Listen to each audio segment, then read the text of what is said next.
Hello and welcome again to the Bench Report. Concise summaries of debates and briefings from the benches of the UK Parliament. A new topic every episode. You're listening to Amy and Ivan. Today we're looking at something pretty fundamental.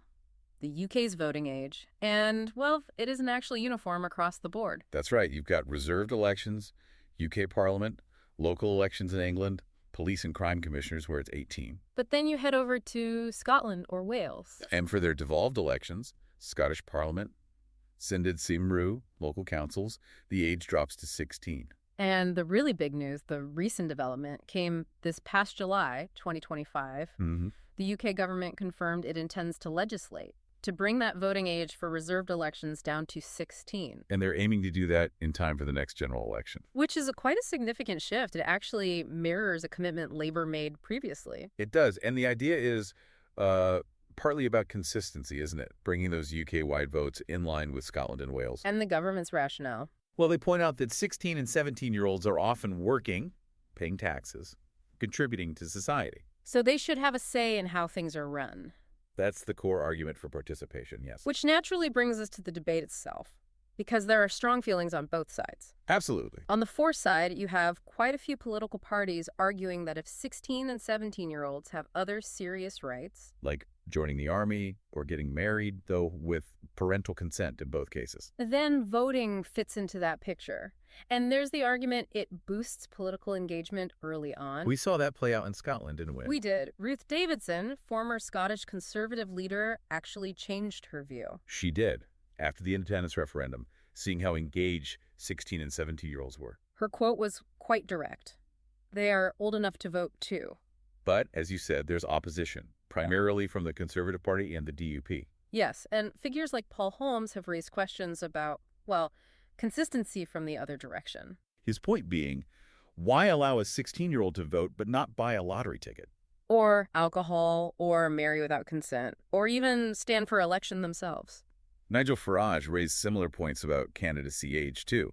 It highlights this tension around when adulthood, with all its rights and responsibilities, truly begins. It does, and interestingly, public opinion, broadly speaking, hasn't been hugely supportive. The polling data suggests that yes, overall opposition around 47%, support at 28%. But that picture changes when you look at younger people. It does. Those aged 18 to 26 are much more in favor. And the Scottish experience is fascinating here. How so? Before the change there, about two-thirds were opposed. After it happened, Support went up?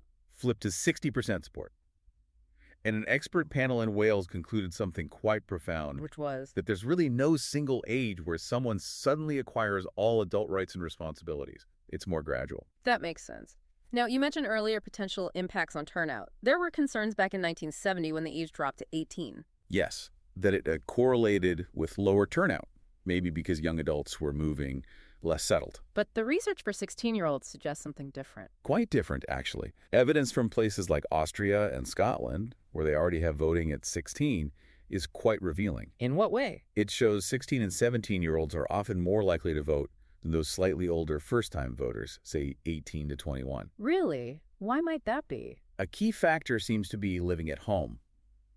Being in a more stable environment, perhaps influenced by family discussion, seems to help form that initial voting habit. And that first vote is crucial. It can be. Studies suggest this early participation can lead to higher turnout throughout their lives. It builds a habit. So far from lowering overall turnout, it might actually boost it long term. That's the potential, yes. Plus, there's evidence of increased political discussion and general engagement among those younger voters. Important practical points, too, like data protection. Definitely. Both Scotland and Wales have specific measures to protect the registration data for under 16s, while they are attainers registered, but waiting to reach voting age. And we should mention UNICEF's point, lowering the voting age shouldn't be conflated with lowering child protection standards. An essential distinction. Yeah. It's about political empowerment, not removing necessary safeguards. This also shines a light on political education, doesn't it? Critically, many teachers in England feel the curriculum doesn't quite equip students for voting. If you lower the age, effective citizenship education becomes even more vital. And maybe practical things like registration. Automatic voter registration could be huge, especially for young people who might not have family encouraging them. It removes a barrier. So, considering all this, particularly the potential for fostering that lifelong voting habit right from 16, could this change actually be a key tool in tackling declining voter turnout? A way to engage citizens right from the start? It's certainly something to think about. As always, find us on social media at Bench Report UK. Get in touch with any topic important to you. Remember, politics is everyone's business. Take care.